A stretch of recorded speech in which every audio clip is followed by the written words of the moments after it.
వెన్నెల లోగిలి. రచన సమ్మెట ఉమాదేవి.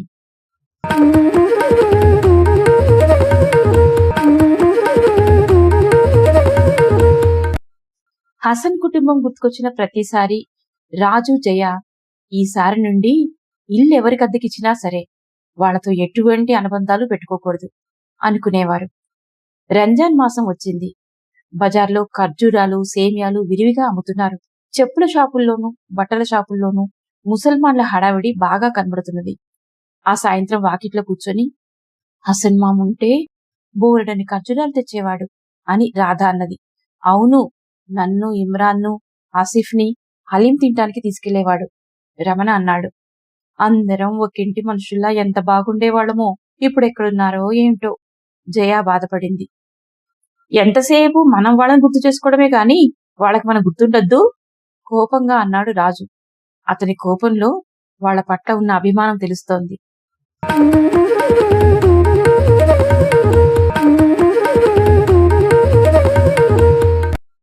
2 వారాలు గడిచేయలేదో ఓ రోజు ఇంటి ముందు ఆటో ఆగింది.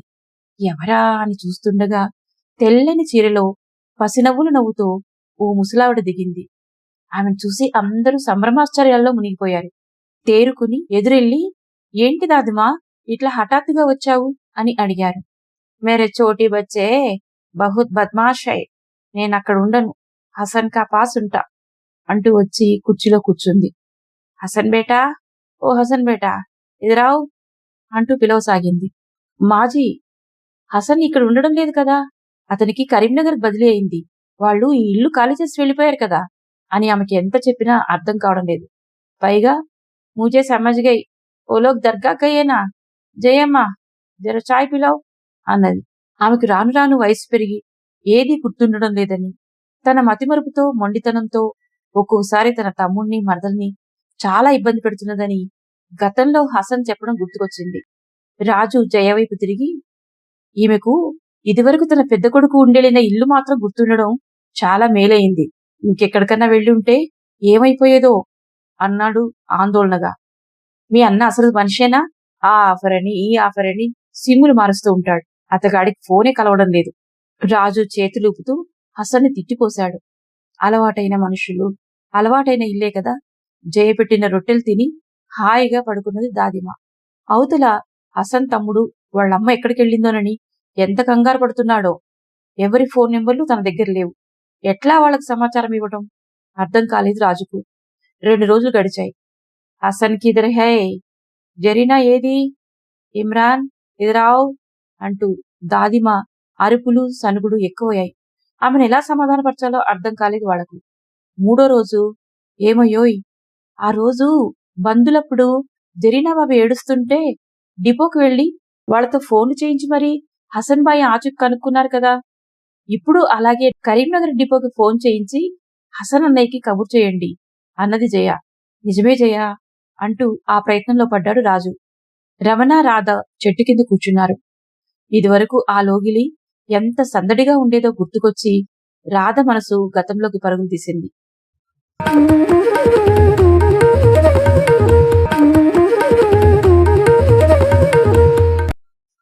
అసలేమనుకుంటున్నావు హసన్ బాయ్, ఇది కిరాయిల్లు అనుకుంటున్నావా, ధర్మసత్రం అనుకుంటున్నావా? నెలలకు నెలలు అద్దె కట్టకుండా ఉండడానికి నీ తాతగారి జాగీరేమన్నా ఉన్నదనుకున్నావా?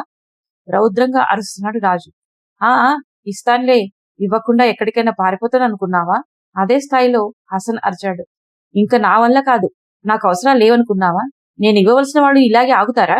మీద మీదకి వెళ్ళిపోతున్నాడు రాజు.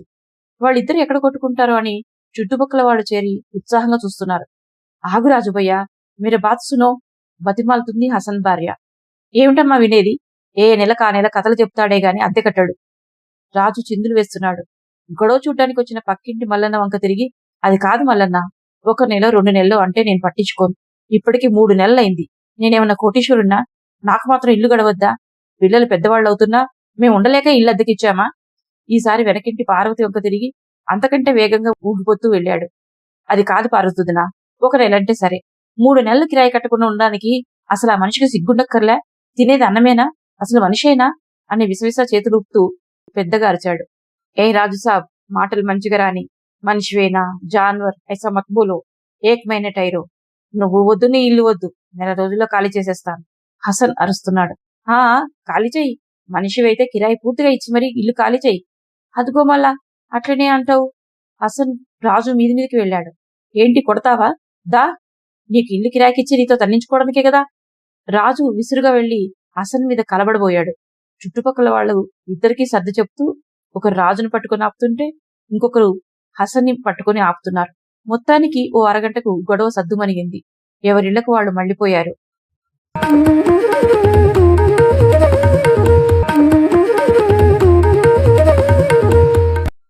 ఏ సబ్ మేరా నసీబ్ హై. ఆయనకి కిరాయి ఆయనకి ఇచ్చేస్తే రోజు ఈ కిరికిరి ఉండదు కదా. చదువుకునే బాయికి పంపాలి. మేరే మాకి తక్దీర్ అచ్చా నయ్యే, ఆమెకు పైసలు పంపాలి అంటావు. అబ్ దేకో, అందరూ మన దిక్కే చూస్తున్నారు. ఇజ్జత్ కా సవాల్. అప్కు ఇత్నా భీ శరం నయ్యే అని కళ్ళు తుడుచుకున్నది జరీనా బేగం. రోనామత్, పిఎఫ్ లోన్కి పెట్టాను. 10 దిన్ టైరో, ఊరా కిరాయి ఇచ్చేద్దాం.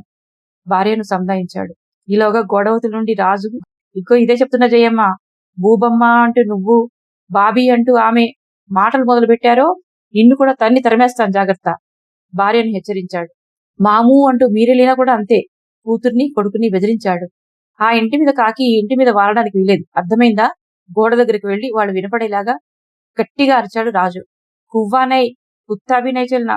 సునో జరీనా, రాజు భయ్యా పుల్కా కావు, రాజాబేటి సేమ్యా లేవు అంటూ వెళ్ళావో కథం కర్తే మాలూం.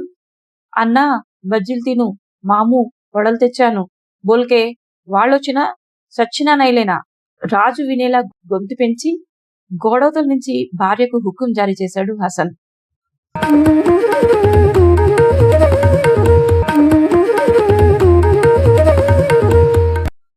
కాలేజీ హాస్టల్లో వంట మాస్టారు రాజు ఇంట్లో ఆర్టీసీ డ్రైవర్ హసన్ అద్దెకు దిగి 6 ఏళ్లవుతుంది. చుట్టూ క్రోటన్ ముక్కలు పెంచిన ఆవరణలో 2 గడపలున్న పెంకుటిల్లు అది. హసన్ కి నైట్ డ్యూటీ లేని రోజున రాత్రిపూట ఎవరిళ్లలో వాళ్ళు టీవీ ముందు కూర్చొని తింటే హసన్ ఊరుకోడు. అందరూ ఇక్కడ కూర్చొని తిందాం రండి అంటూ హడావిడి చేస్తాడు. చింత చెట్టు కింద చాపలు పరుచుకొని పిల్లలు, రాజు, హసన్ గుమ్మ ముందు కూర్చొని ఆడవాళ్లు పళ్ళాల్లో అన్నాలు తెచ్చుకొని కూర్చొని కూరలు పంచుకొని ముచ్చట్లు పెట్టుకుంటూ తింటారు. ఒక్కో రోజు హసన్ బాగా తాగి వస్తాడు. ఆ రోజు జరీనా మండిపడుతూ హసన్ తిడుతూ ఉంటుంది. హసన్ భార్యను బతిమాలుతూ ఉంటాడు. పిల్లలు నవ్వుకుంటూ ఉంటారు. ఏవేవో కథలు, రాజకీయాలు, చిన్నప్పటి విషయాలు పిల్లలకు చెప్పి నవ్విస్తుంటాడు హసన్.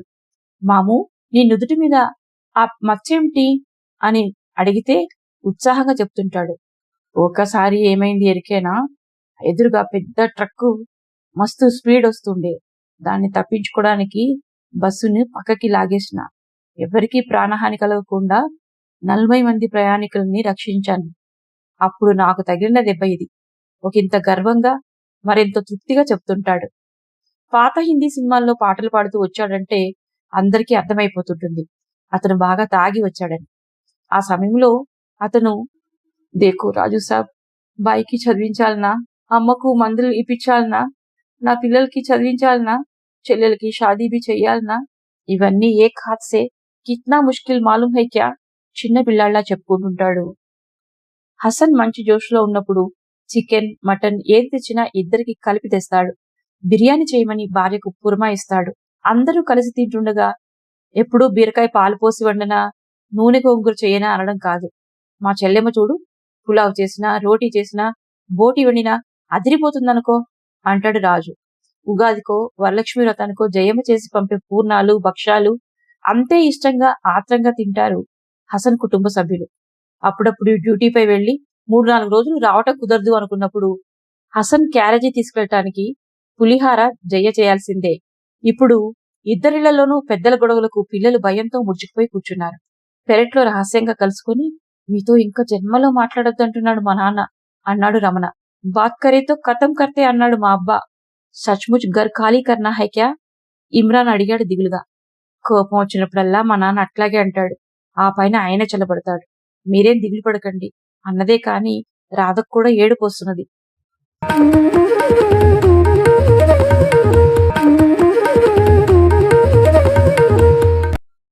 జయమ్మ, ఓ జయమ్మ, ఎంతసేపు నీ వంట నీ లోకమేనా? చెల్లెమ్మ జరీనా ఎందుకో ముఖం వేలాడేసుకొని కూర్చుంది చూడు. నువ్వేగా మాట్లాడితే నరికేస్తా, చంపేస్తా, తరిమేసేస్తా అని చెప్పింది. నువ్వు మాట్లాడుతున్నాగా నాకేం పని? గీరగా అన్నది జయమ్మ. చూడు, ఆమె ఏదో ఆందోళనగా ఉంది. మన పంతాలు పట్టింపులు ఇప్పుడు కాదు. వెళ్ళి సంగతేంటో కనుక్కో. రాజు అనగానే జయమ్మ ఒక్క ఒద్దుటున పక్క గుమ్మలోకి ఉరికింది. ఏంటి బూబమ్మ, ముఖమంతా ఉబ్బుంది, అట్లా ఉన్నావేంటి అని అడగగానే జయమ్మని పట్టుకుని ఏడ్చేసింది. మీ అన్న డ్యూటీకి వెళ్ళి 3 రోజులైంది. అక్కడ హైదరాబాద్లో గొడవలంట. ఆర్టీసీ బస్సులు తగలబెట్టారంట. వెళ్ళిన రోజు నుండి మీ అన్నకి ఫోన్ కలుస్తలేదు. యా అల్లాహ్, మై క్యా కరూ? పెద్దగా రోధించసాగింది. వెంటనే రాజు చేతులుపుతూ వచ్చేశాడు. ఏ మనిషమ్మ మీ ఆయన? అవతల ఆడవాళ్ళు ఎంత కంగారు పడతారో అని కూడా ఆలోచించడు. నువ్వు అలా ఏడవకు. సంగతేంటో నేను కనుక్కొస్తాను. అయినా చెల్లెమ్మ, నిన్నటి నుండి అలా ఏడుస్తూ కూర్చోకపోతే అన్నయ్య ఇలా ఆయన రాలేదు అని చెప్పొచ్చుగా. డబ్బులు ఇవ్వంది మీ ఆయన అయితే నీ మీద నాకేం కోపమమ్మా. ఇంకా ఏడు పాపు. జయ, చెల్లెమ్మ కాస్త టీ పెట్టివు. చాలా హడావిడి చేసి రివ్వున బయటికి దూసుకెళ్లిపోయాడు రాజు. 2 గంటల తర్వాత చెమట్లు కక్కుతూ వచ్చి, నేను చెప్పానా, మీ ఆయన తక్కువడు కాడు. బంధులంటూ బస్సులాపగానే కాలేజీలో కుర్రాడిలాగా సెల్ ఫోన్ చెవుల్లో పెట్టుకుని పాటలు వింటూ కూర్చున్నాడంట. ఛార్జింగ్ అయిపోయిందంట. పాత బస్తీల్లో మీ అన్నగారింట్లో విందులు అరగిస్తున్నాడంట. షాపులన్నీ బందాయే. ఎవరి సెల్ నుంచైనా ఫోన్ చేసి విషయం చెప్పడానికి అయ్యగారికి ఎవరి ఫోన్ నెంబర్లు నోటికి గుర్తులేవంట. అదమ్మా మీ ఆయన నిర్వాకం. రాజు ఎప్పుడు మాట్లాడినా ముఖంలో ఎన్నో హావభావాలు వ్యక్తపరుస్తూ అతిగా చేతులు ఊపుతూ వేగంగా మాట్లాడడం అలవాటు. జరీనా కొళ్ళు మండింది. అన్నయ్య, ఆప్ సై బోల్తే, ఓ ఆద్మీ నై, జాన్వర్ హై. ఇక్కడ నేను పిల్లలు ఎంత పరేషాన్ అయిపోతున్నాం, ఎంత ఏడుస్తున్నాం ఆయనకి తెలుసా? రాణి జాడు లేకే. చాలే వదినా, ప్రమాదమేం జరగలేదు కదా, అదే చాలు. నువ్వు ఊరికే బేజారైపోకు. పదండి పిల్లలు, అన్నం తిందురుగాని. ఆ వాతావరణాన్ని చల్లబరిచింది జయ.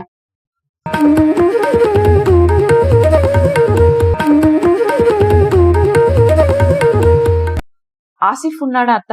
ఇవిగో వడలు. మామూ చూడకుండా ఇచ్చిరమ్మన్నాడు మా నాన్న. రాధ ఆసిఫ్ చేతిలో వడలు పెట్టింది. ఏం మామూ ఉంటే క్యా హోతా? పిల్లాడికి ఇచ్చినవి నేను తినేస్తానా? మీ నాయన సొమ్ము నాకేం వద్దులే. అటు తిరిగి పడుకున్నాడు హసన్. రాధ వెళ్ళిపోగానే, ఆసిఫ్ ఇదిరావు, నాకొకటి ఇయ్యరా. నోరూరుతుండగా చిన్న కొడుకును గుసగుసగా బతిమలాడుకున్నాడు. ఆసిఫ్, మీ నాన్న అలాగే అడుగుతాడు గాని నువ్వు మాత్రం ఒక్క ముక్క కూడా పెట్టకు. గోడవతల నుంచి రాజుగొంతు వినపడింది. ఇవ్వట్లేదు మామా అంటూనే అటు ఇటు చూస్తూ సగం వడ తుంపి తండ్రి నోట్లో పెట్టాడు. అబ్బా, ఎంత రుచిగా ఉన్నాయో, ఇంకో 2 ఇవ్వచ్చుగా కొనుక్కున్నాడు.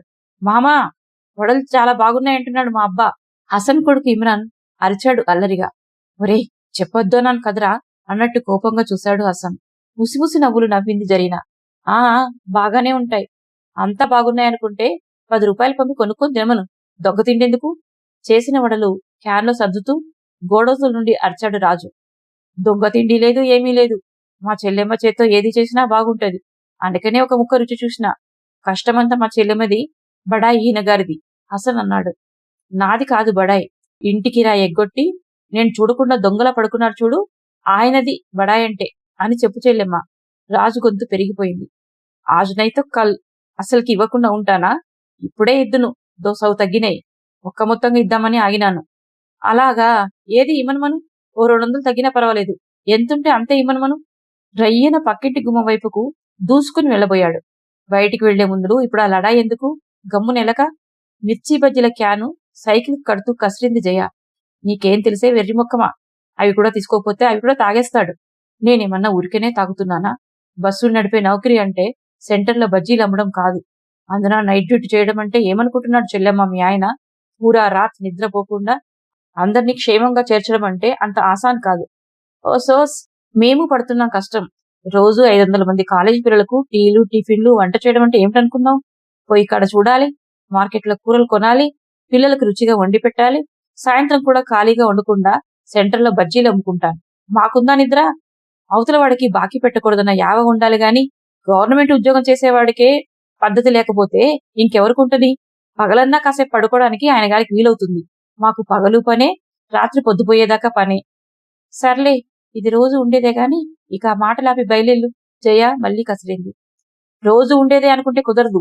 ఈ నెలతో 4 నెలల కిరాయి. ఈ సోమవారానికి కడితే సరే సరే, లేకపోతే మాత్రం ఇల్లు ఖాళీ చేయమను, తెలిసిందా? గట్టిగా అరిచి చెప్పాడు. జరూర్ చేసేస్తాం.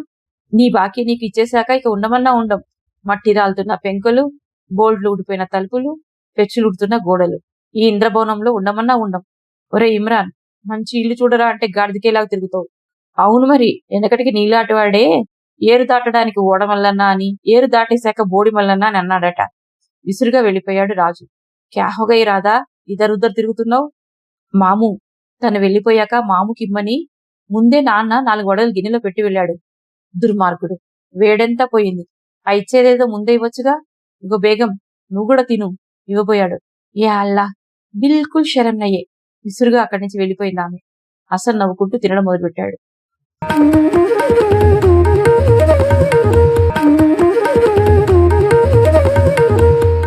ఏమయ్యోయ్, భూబొమ్మ వాళ్ళు సామాన్లు సర్దేసుకుంటున్నారు. పెట్టేటప్పుడు కంచెన్నది కూడా తీసి పెడతావు. తిట్టేటప్పుడు ముందు వెనక చూడకుండా తిడతావు. నీ నోరు మా చెడ్డదయ్యా.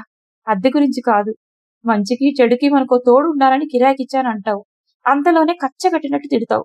చూడు, వాళ్ళు ఇల్లు ఖాళీ చేసేస్తున్నట్టున్నారు. ఏడుపు గొంతుతో జయమ్మ చెప్పింది. అవును నాన్న, మేం కూడా చూసాం.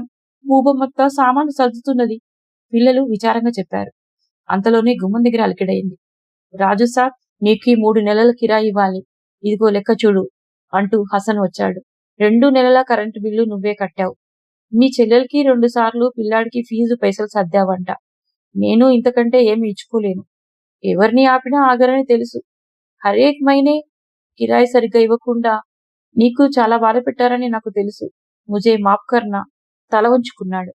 చేతిలో 2000 రూపాయలు, జరీనా బంగారు గాజులు. అంతే, రాజు ఇంతెత్తునెగిరాడు. ఇట్రా చెల్లెమ్మ, మీ ఆయన నా గురించి ఏమనుకుంటున్నాడు? నన్ను కాబూలు ఇవ్వాలనుకుంటున్నాడా? ఈ భూబొమ్మ నాకు రాఖీ కట్టిన చెల్లెలు. నాకు డబ్బులు కావాలన్ననే గాని ఇంటి ఆడబడుచు గాజులు ఇమ్మన్నానా? ఉన్న ఫలంగా ఇల్లు ఖాళీ చేయించేంత కర్కోటకుడిగా కనబడుతున్నానా? చేతులు ఉప్పుకుంటూ గట్టిగా అరుస్తున్న రాజు గొంతులో అంతకంతకు పెరుగుతున్న కోపం, బాధ. ఐసా మత్బోలో రాజు సాబ్, మీ ఇల్లు వదిలిపోవడం కాదు, మేమే ఊరు వదిలి వెళ్ళిపోతున్నాం. మాకీ కరీంనగర్కి బదిలీ అయింది, హసన్ చెప్పాడు. ఎవ్వరూ ఏమనడానికి లేకపోయింది. అందరూ మూగవాళ్లలా మిగిలిపోయారు. ఆ ఇంటి ఆవరణలో రంజాన్ నాడు కీర్, శ్రీరామనవమి నాడు పానకం అందరూ కలిసి ఆనందంగా తాగారు. ఆ 2 ఆడవాళ్లు రాఖీ పండుగ నాడు హక్కుగా అడిగి చీరలు కొనిపించుకున్నారు. హోలీ పండుగ నాడు చిన్నా పెద్ద మరిచి వెంటపడి మరీ రంగులు చల్లుకున్నారు. ఎవరు తెచ్చినా తిరుపతి ప్రసాదం పంచుకుని తిన్నారు. ఇవన్నీ గుర్తుకొచ్చి అందరి మనసులు దుఃఖపడ్డాయి. అందరం చక్కగా కలిసిమెలిసి తిరిగేవాళ్లం. ఇప్పుడెలా అనుకుంటూ ఆసిఫ్, ఇమ్రాన్, రమణ, రాధ విపరీతంగా బాధపడ్డారు. విడలేక విడలేక వెళ్లిపోయింది హసన్ కుటుంబం.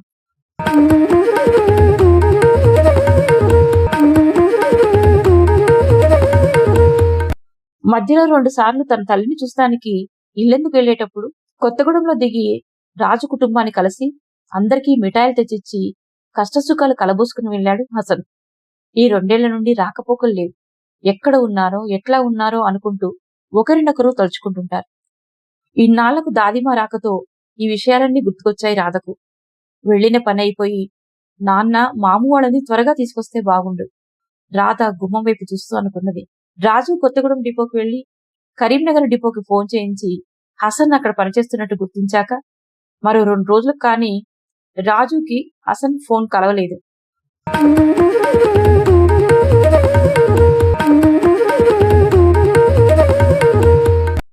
ఫోన్ కలిసిన 10 గంటల్లో ఇంటిల్లిపాది రాజు ఇంట్లో అడుగుపెట్టారు. చిరకాలానికి కలుసుకున్న ఆత్మబంధువుల్లా ఒకరినొకరు ఆలింగనాలు చేసుకున్నారు. పిల్లల ఆనందం చెప్పనలవి కాదు. అందరినీ ఒక దగ్గర చూసిన దాదిమా ముసిముసి నవ్వులు నవ్వుకున్నది. రాజు సాబ్, మే ఆప్కు కైసా శుక్రియా బోల్నా. మా అమ్మకి కాపాడినావు, అమ్మని మాకు కలిపినావు. హసన్ కళ్ళల్లో నీళ్లు. ఇంతలో ఇల్లందు నుండి హసన్ తమ్ముడు కూడా వచ్చారు. మీరే ఇక్కడ లేకపోతే మా అమ్మ ఏమైపోయేదో కన్నీళ్లతో అన్నాడతను. ఏ మనిషమ్మా మీ ఆయన? ఓ ఫోన్ చేయడు, మనిషిని కలవడు, అందరినీ మర్చిపోయాడా? అయినా నాకు తెలవకడుగుతాను, మాటపాటికి ఫోన్ నెంబర్లు మారుస్తాడేంటమ్మా?